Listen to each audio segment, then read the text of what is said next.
যে কোনো ছাত্র আন্দোলন হারাম, যে কোনো ছাত্র আন্দোলন হারাম। ছাত্র আন্দোলন পশু করে, মানুষ করে না। মুখে বলা 30 লক্ষ মানুষের রক্ত দেশ স্বাধীন হয়েছে, আরো কয় লক্ষ চাও তোমরা? আবু সাইদকে ফিরিয়ে পারবে? আবু সাইদের রক্ত বিঠা দিতে পারবে? পুলিশ রিপোর্ট দিয়েছে সন্ত্রাসী তার গুলি করে মেরেছে। আসসালামু আলাইকুম রহমতুল্লাহ। প্রিয় দর্শক, আশা করি সবাই ভালো আছেন। আপনারা সবাই জানেন, অবগতিতে আছে, সারা বাংলাদেশ কোটা আন্দোলন চলতেছে। এই বিষয়টাকে ইস্যু করে নিয়ে বিদাতি মুকাল্লিদ মূর্খরা আল হাদিসদের বিরুদ্ধে কীভাবে ষড়যন্ত্র করতেছে। প্রিয় দর্শক, আজকের ভিডিও খুবই গুরুত্বপূর্ণ। এই বিদাতি মুকাল্লিদ বদমাইশরা এত খারাপের, জঘন্য খারাপের খারাপ, কোথাকার কথা কোথায় নিয়ে এসে জোড়া লাগিয়ে দিচ্ছে।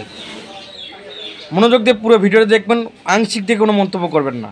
আমি এখানে সম্পূর্ণ বলার চেষ্টা করেছি। চলুন আগে একটু ভিডিওটা দেখে নিই।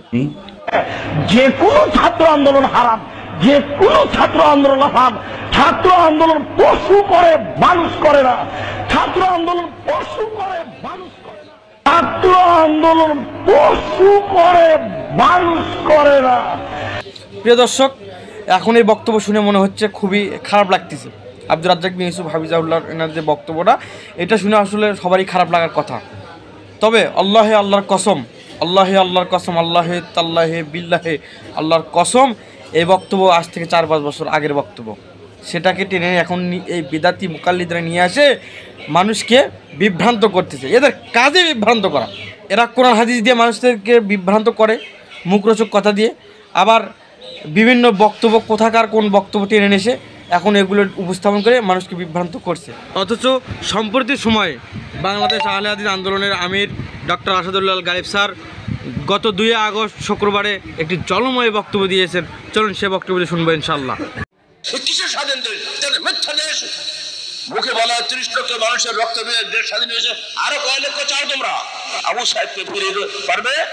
আবু সাইদের রক্ত বিঠা দিতে পারবে? পুলিশ রিপোর্ট দিয়েছে সন্ত্রাসী তার গুলি করে মেরেছে। তার জন্য একটা ছেলেকে আটকে রাখছে, 12 দিন পরে আসতে ছেড়েছে। কেন? কোন ছেলে গুলি করবে? পরিষ্কার দেখা যায় পুলিশ গুলি করেছে। দায়ী পুলিশ, ওকে হত্যা করো। কোরআনে হুকুম হলো হত্যার বদলে হত্যা। যে পুলিশের ওই ওকে হত্যা করো, তাহলে বলতো সত্যবাদী। জনগণের পয়সা দিয়ে যে পুলিশ পোষা হয়, মিডিয়ার পোষা হয়, আর্মি পোষা হয়, এদের প্রতি মানুষের সামান্যতম আর সম্মান মর্যাদা এখন আর নাই। যত মারবে তত প্রতিরোধ বাড়বে। মারার চিন্তা ছাড়ো, ক্ষমার চিন্তা করো। জাতির সামনে প্রকাশ্যে ক্ষমা চাও। যা করে যে সব দায় দায়িত্ব আমার, কারণ আমি এই দেশের প্রধানমন্ত্রী। আমি তোমাদের কাছে ক্ষমা চাচ্ছি। যেসব শিক্ষার্থীর তরুণ চলে গেছে দুনিয়া থেকে, আর একটা জীবনে ফেরত দিতে পারবো না, তাদের জন্য যা কিছু করণীয় শক্তি আমার আছে সবই করবো। তোমরা আমাকে ক্ষমা করো, এটুকু বললেও অন্তত তাদের বাপ মাদের অন্তর একটু শান্ত হবে, তাই না? প্রিয় দর্শক, আপনারা সবাই স্পষ্ট আসলে আহলে হাদিসদের অবস্থান কোথায় ইনি এখানে সম্পূর্ণ বোঝানোর চেষ্টা করলেন।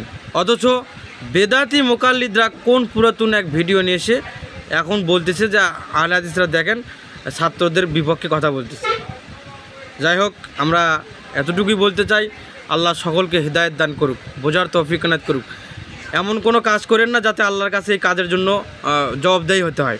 অবশ্যই প্রতিটা কথার হিসাব আল্লাহর কাছে দিতে হবে। তাই যারা বিদাতি মুকাল্লিদ আছেন অবশ্যই সতর্কভাবে ভিডিও তৈরি করুন। আল্লাহ আপনার হিদায়াত দান করুক। আল্লাহুম্মা আমিন। জাযাকাল্লাহু খায়রান। আসসালামু আলাইকুম ওয়া রাহমাতুল্লাহ।